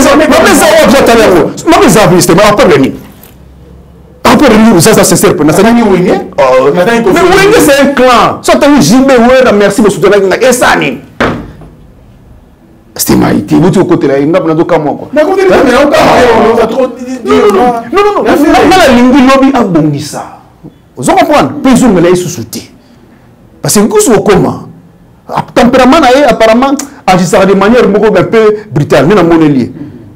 Parce qu'il ne pouvait pas agir comme ça, moi, peu importe dimension, colère, et ma campagne. Non, on a tout mais moi, papa, moi,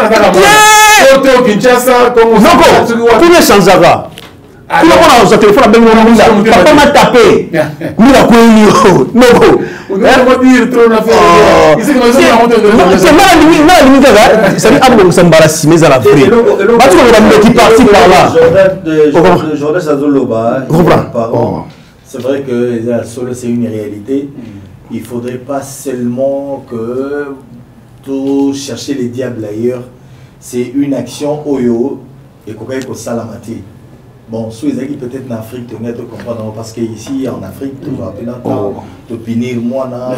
La porte n'est pas les seuls, oui bien sûr. Punir moi là, bien sûr. C'est les seuls thèmes, mais ceux qui moi là, aussi à combien de niveau il y a que policier bah ou bah nini ya ba défense ya ba droit ya bana et ba déplacement social ouais déplacement ba ils ont comme yango wana parce que les lois na bana de pays ba parents na bango tina poto ba fa pa bana oui ba boko la bango na Congo là ça mais moi na yebika que te o eza papa ba nini mais so moi na zo ki éducation wana te au comprendre que non na biso ki africain o foué ça là ceux qui côté qu'on a ébagué c'est mon boulot stade de martyr pour faire la journée en tout cas bon stade de martyr Robert un artiste faire penant pour nga Robeta mais c'est qu'il faut atikano fali ameka beti atali et PC sous matière pour beta peut-être plus qu'il fallait d'accord pour l'instant sera beti je ne vois pas d'habitude il fallait beti là maintenant mon a te faire aller l'autre la terre pour que dans stade de martyr na arme moko ya sika les dynasties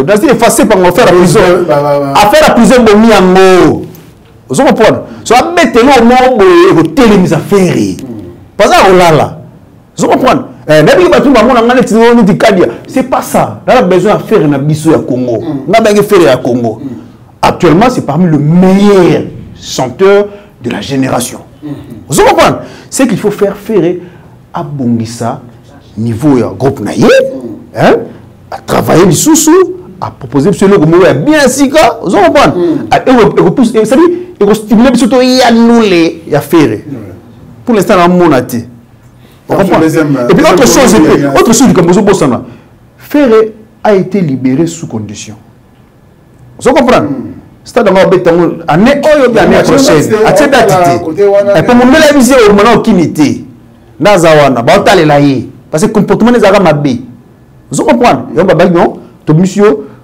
sous condition de bien de liberté conditionnelle vous comprenez donc à profiter de l'occasion à travailler à travailler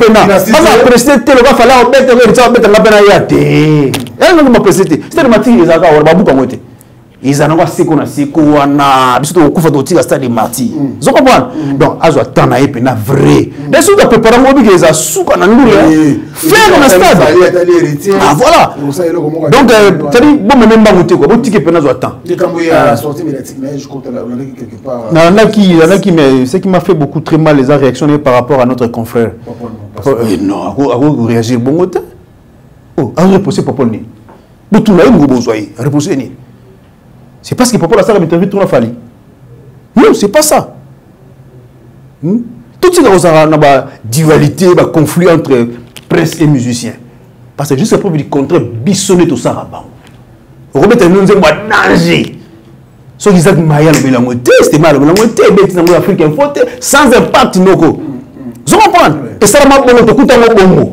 banga bara vous êtes tendance vous comprenez mais ba que non c'est la presse qui fabrique vous comprenez donc ameko bongisa hein to liba conflicter na corporation on fait sur la terre non en fait dans moi la carrière mon Congo ailleurs ça na ngote vous comprenez mais je ne sais pas na pas responsabilité quand même voilà va confrère qui en face na quelque part ça pas qui peut responsabiliser non le mal le mal aussi tout le monde a ba couleur ça aussi il faut tout le monde to comment ça dit il y a ça pire moto bon ils interdit aux pire fallait pour pas pire faire les interdit mais tout ça on est na ba émission na biso on comprend hein au moment où le moto sur ligne numéro rouge contre Fali aucun a fallu vous comprenez non à un vert pour la faire dans la séquence à la tendance là c'est vraiment déplorable c'est pas ça la presse tous on a éthique et déontologie au moins on connaît bien mais beaucoup plus l'artiste va respecter biso d'abord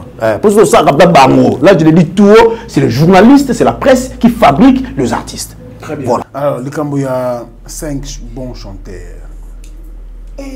azoluka bango pour qu'il y ait ça les bien paiement parce qu'il se bat à pratiquement seul. Moi je pense que faire les choses à l'embi à paiement avant le les 5. Il y a un paiement. Non, moi on était au paiement. Non, avant il y a yo le follow.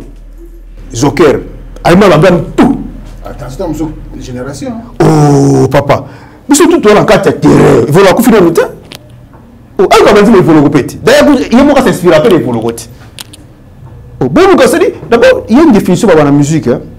Un bon chanteur, c'est celui qui arrive à chanter correctement sur la gamme. Jacob Devary, il y a un ado, c'est-à-dire, Jacob Devary, auto coup à son âme.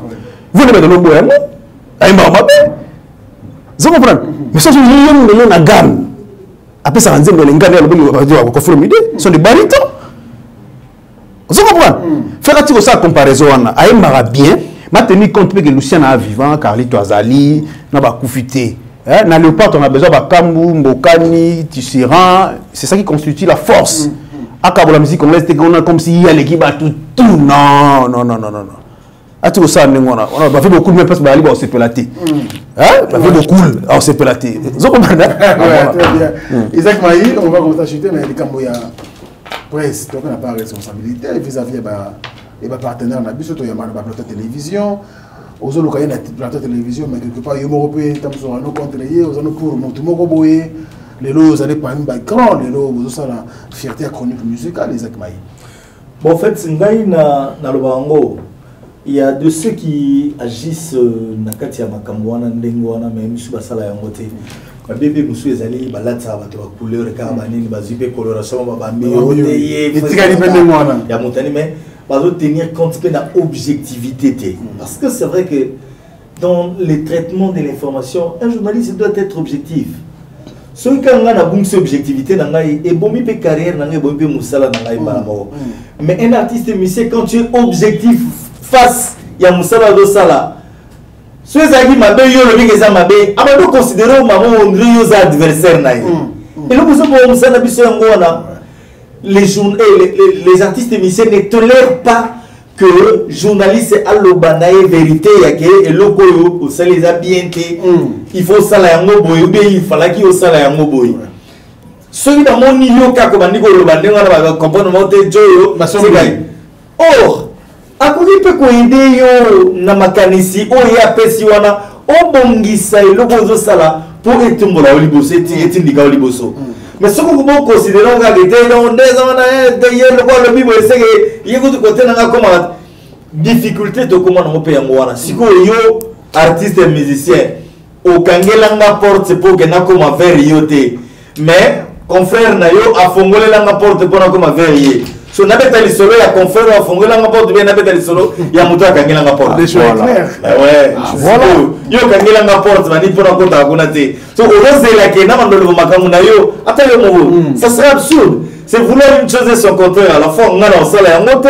Ceux qui ont commencé à monter, comment traiter, on a un salaire à monter tel. Mais on ne me donne pas l'opportunité, on ne me donne pas cette occasion-là. Là, c'est la seconde. Comme on a difficulté, et l'artiste a mis sur le comment on a position, non soit monio, cacao, nini. Et il y a Zalakuna, Azanewa. Mais on a répétition, on fait l'opportunité, ni interview, on peut s'arrêter. Bon. Faisons avec ceux qui sont avec nous. Hein. Faisons avec. Merci beaucoup à tous ces mondes qui nous regardent. Nous sommes presque à la fin. On va prendre juste un thème qui nous reste. C'est Inosbi. Je commence avec vous, Isaac Maï. Inosbi a une tournée américaine. Et pendant sa tournée, a lancé Mousselo. Nous aurons un sur pour que commentaire on ça là bien. Mousselo en fait avec son grand frère Jizo. Na tali dans la tournée naé. Le web bossona na éblouissé ngai dagi jour après si remise ya trophée na États-Unis d'Amérique na monsieur jeune garçon na matin na podium na ce niveau anglais mais c'est bon ça nga bien moko baninga surtout comme un artiste va s'exprimer pour devant un public bali good balo baneli kamo abi non les late wait c'est on sentit bien que azap na kati ya li solo azo sala wana et ça nga bien makasi mais Nathalie Mousselo, Negaga, Jordan Sadoloba, on appelle ce enfant non admis. C'est vrai que le cadre est na mai bien États-Unis tout ça mais côté ce qui est bon ba sensibilité na biso ka ndenge ezalaka bon côté na éviter même peut-être ni mise en étalaka tu sais quand tu es dans un clip avec un blanc à demi nu on sentir benatege sensibilité za mais ce que ça que les africaines mo boye na MBCO na ila telina nini non ba tu fais ticket ba mo ka il faut tchaba tu que non ba ça mal à l'aise parce que tu dis ba compilance ya basi na biso na fait ndenge nini ezalaka mais bon na lingi ba censurer au moment mon pied côté wana mais l'équipe il est bien fait na cadre p qui toko donc bravo l'artiste. Et les sons, parce que vous avez le clip. Ouais, l'aise, très bien. Donc, Mousselou, déjà donc dans les bons vraiment. Et la tournée proprement dite. La tournée proprement dite, je crois qu'elle se passe très bien. Et il faut vraiment en tout cas féliciter les jeunes leaders parce que c'est vrai, ma place POYO à Zolinga comme ça musique, c'est vrai qu'il faut parce que l'avenir de notre musique dépend également de Inos Biona. Ceux qui n'ont âge déjà surtout 5 ans, 10 ans, 15 ans, peut-être que vous avez aperçu moi on a besoin de toutes ces forces-là. Tout ça pour ça sur la musique, sur la Fali, sur la Ferré, sur la Inos Bi. Il y a un ça force. Parce que les gens de comment perdre le meilleur élément la biso pour la guerre na biso toza on interne c'est parce que libanda to teka banani to comme la difficulté au teka artiste parce que tout le monde a bango susté oui mais quand na artiste musu ba bakota ba ya ba Nigeria ona to yeba bango ata ko yeba te so ba beteli sur la bar na boy non quoi na niveau beta ka ba plan des fois ah ta musu ba te yebi na bango yete on Nigeria contacta na batuana ayi no donc biso to mesala ka to mona Davido de to yebi te yebi ba Wizkid mais ça ba musu ku ba zana ba CC wala o to yebi ba mote mais ce niveau ba zo cartonner au sara te net ba na bona no ba na mais o tsayi wapi ba na ba ko mo beta na États-Unis on beta na ba sala minene na ba non ça dit que tout ça pour na ba artiste na biso que ça soit ba Fali que ça soit ba Inos Bi ba fait ba tout ça pour que lobby bango bazala ba représenter na biso ba tombo la musique na biso keneli. Très bien Isaac Maï.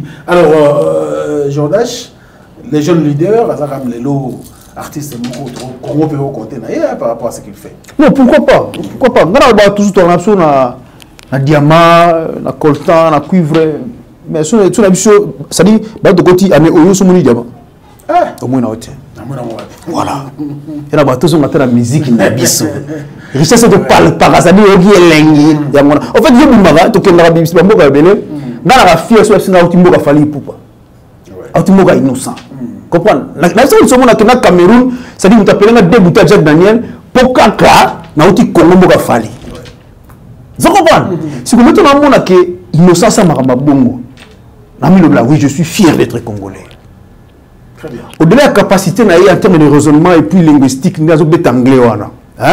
Mais moi, on a petit, on a la musique qui est bien. Tout le monde est bien. Vous comprenez? C'est qu'il faut peut-être tout conseiller. Soit qu'il y avait succès, à la paix qui non, bah, vie bazali. Vous comprenez? Nous avons hérité, innocent, à ça la featuring moko, à ça la coffee c'est bien. Mais je me suis appelé volo featuring. Ngalwa bongwa Voloko oh même petit moment états pour mo wala ngi boho asa wa fitting na via kala ba fimu suku ba bosso na ba aux États-Unis mais tant bet na featuring via la muke ndena beni Voloko c'est featuring pas innocent innocent alors c'est maté ça comprend mais ce qu'on est innocent bien innocent qui est en faux na innocent tala ba viona bazali vous comprenez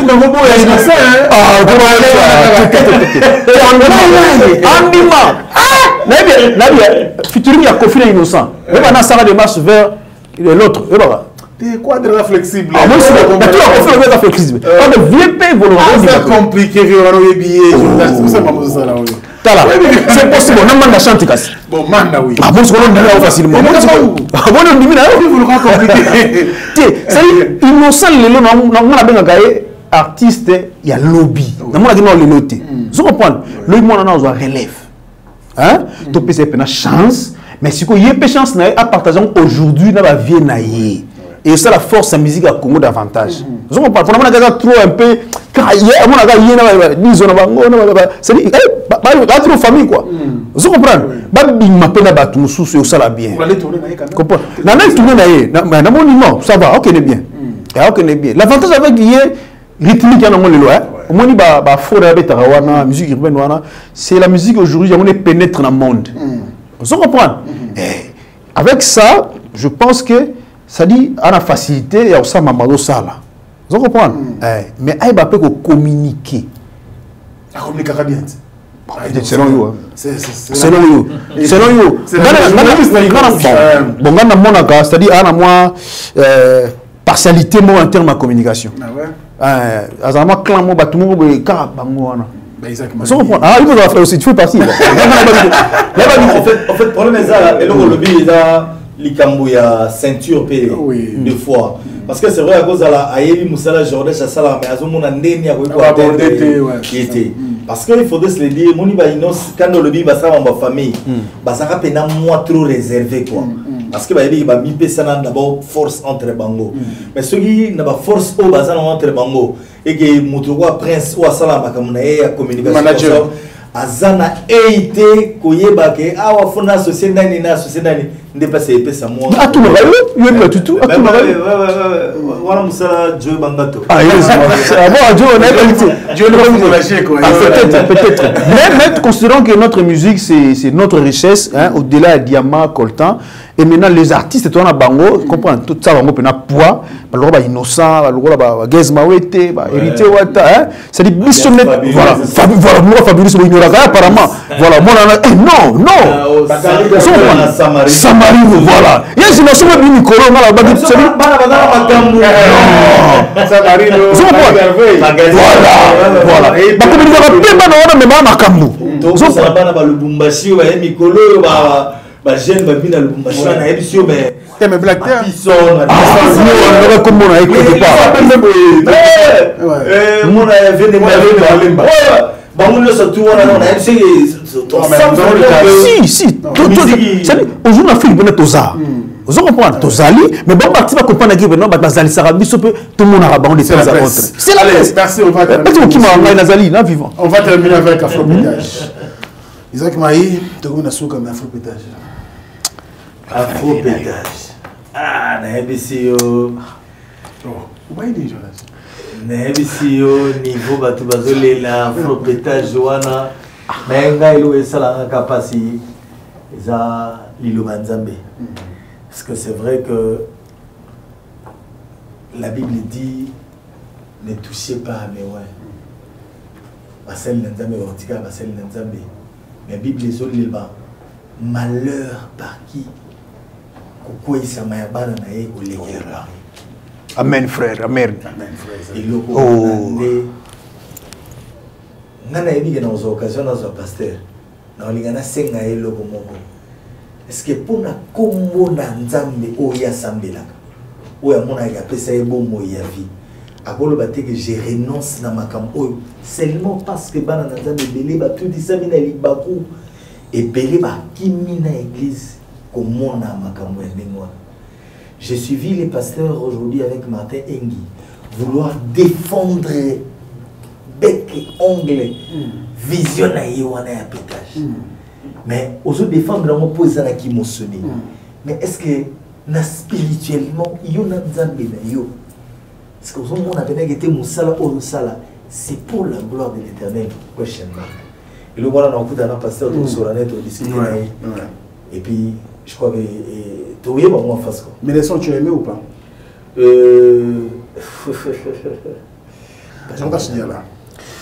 Non, tout ça, c'est non, ça n'a moi deux à vérité, pardon. Denis Lessier, on a un homme de Dieu. Voilà, il y a une histoire ici. Je fais partie de musicien, chanteur à l'époque, 2001, 2003.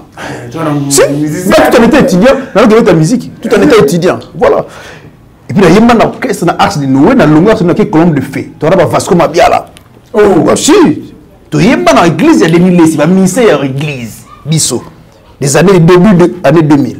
Jordache Diala, nous pensons au boss le DG bien sûr, le DG Didi, le vice et pourquoi pas le boss Costa Itangu na Kolosi. Merci pour tout le soutien, on est donc ensemble. Papa Namona, le boss Costa Itangu et son fils Didi, le fils tous deux bien sûr du côté de Kolosi dans la province de là-bas.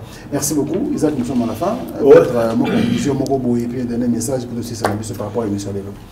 Conclusion, j'ai quand même aimé les concepts. Il faut savoir discuter sans se disputer. Parce que c'est quand même très important que échange d'idées. Chacun de nous a toujours quelque chose en lui. Na makanisi na une valeur intrinsèque na capable de rebimisa surjure pour faire jaillir la lumière parce que on dit toujours le choc des idées jaillit la lumière et ça a bien des fois beau échanger sans pour autant beau discuter et le Congo on a aussi beaucoup plus dans ma partenaire na biso artistes et musiciens. Ils doivent savoir que Moussala ou tout ça, la rapé, biso, est un noble. C'est vrai que la brebis, pardon, galère, ma côte tellement ébélée, ma baby ça, mais il y a des gens qui restent dans les normes. Oh, et qui le qu'on a des objectifs. Parce que moi, je l'ai dit toujours, la classe natanga na bon ngai mutako so ngati comme ça nga approprié nga alors bagote yo faut nous lobela ngai pour ndire yonde muto tangisa nga obe muto comme ça nga on a zalelo donc bundi maka deux fois ba critique auto ya na moi vers bino ezalaka pour na renuire bino te ezalaka pe pour na repesa bino courage ya kolobakete awa to ko changer awa to ko bakisa boye. Je crois que vous avez malam mingi. Sinon, j'ai dit merci beaucoup dans votre négociation sur la télé émission. Depuis Luanda, ici, les grands dispensants et Pablo Kini, toujours à Zarabiso, sponsor officiel. Il y a grosse caisse. En tout cas, merci à toi, Pablo Kini. Merci à Bandegono, surtout pour Paul Mukeling et Popcorn, Oazota Labiso, et puis na Pessi Bambote Mingi, et puis il y a Gigal Kisula, OEP également, en tout cas, Zaranabiso. Et depuis Londres, en tout cas, vous avez Belé, Blaise Lomingo Fashion, Nakanesio, Bambote. En tout cas, merci beaucoup également. Un dernier clin d'œil à toi, Élise Rosalie. Merci beaucoup en tout cas. Surtout à la Naïbiso. Yateo Zambrota. Merci beaucoup. Donc, vous avez la musique à niveau Rosalie. Gabi Yakaboué. Oh, Gabi Yakaboué, depuis Kolwezi. Merci beaucoup, mon vieux Napesio Mbote, Mingi Mingi, donc Sikani Bozali. Merci en tout cas, Gabi Akaboué. On est ensemble. Alors, je lâche dire là, nous sommes presque à la fin. Ma conclusion, et vous savez bien, et puis un dernier message pour finir. Non, pour conclure, je voulais juste souligner un aspect important que les artistes doivent retenir. La musique, c'est un art, c'est aussi un business. Lorsque vous voulez travailler avec le journaliste, il faut aussi faire en sorte que le journaliste puisse s'y retrouver. La presse n'est pas un caritas. Voilà. La presse, je répète, n'est pas un caritas.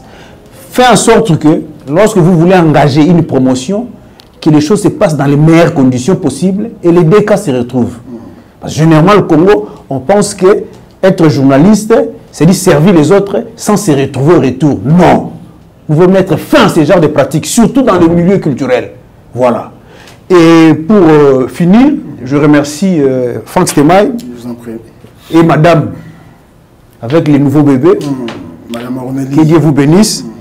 Je n'ai aucun problème avec les artistes, si ce n'est que de les aider à améliorer, à se performer pour que la musique congolaise retrouve davantage sa place dans la sphère musicale africaine, pourquoi pas mondiale. Bravo à tous ceux qui font la bonne musique. Fali Poupa, Ferregola, Karmapa, Wazekwa, Fayates, Mbiliabel. Donc tout le monde, je vous aime. Travaillez, travaillez et nous serons toujours derrière vous pour que les choses s'amplifient et se développent davantage. Clin d'œil spécial à Chacha Koulefa et puis à honorable madame, mon épouse Renate Diala. Où met la mère? Merci beaucoup. C'était Maï. Merci beaucoup à toi, Jondas Diala. Merci également à Isaac Maï. pour votre participation. Ça nous a fait énormément du bien. Alors, c'est ici que termine l'émission Débat culturel. Merci à l'équipe technique. Château Colo, le cordon était là pour vous. Merveille Mampouya, les soldats. Et nous avons encore Gino qui est là et qui s'est ajouté. Pourquoi pas penser bien sûr à Dieu merci Mbadinga qui est également Mouille les Mario pour que Moussa Afrique Info qui est toujours dans les bons. Merci également à votre chef de l'internaute. C'est ici termine cette émission Le Débat culturel. Rendez-vous prochainement avec d'autres invités. Au revoir.